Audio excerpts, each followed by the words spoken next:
your side in Liverpool and in the city area of this country. And if you are a white working class kid also, you will be harassed constantly by the police.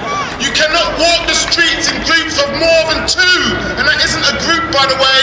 You can't walk the streets of North London and not be stopped by a policeman.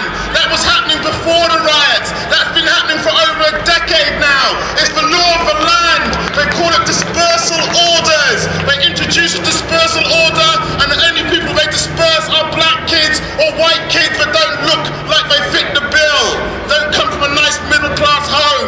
So no one has spoken about why the riots took place. It was against police brutality and police racism, but it was also something else.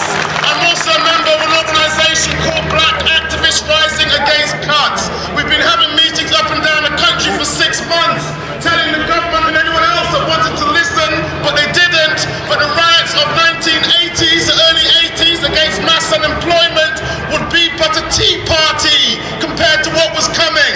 And to be honest, it came a little bit sooner than any of us thought. And that's what happened on the streets of Tottenham. Not just rage against police racism, but rage against a system built on inequality.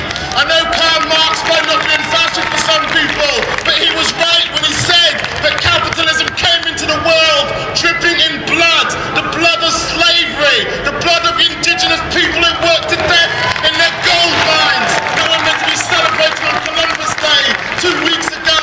All of that history they want to bury, but we know that the inequality goes on today. £75 billion they're now giving out again to the bankers. What is going on?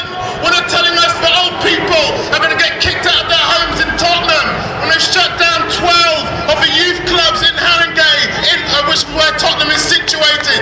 That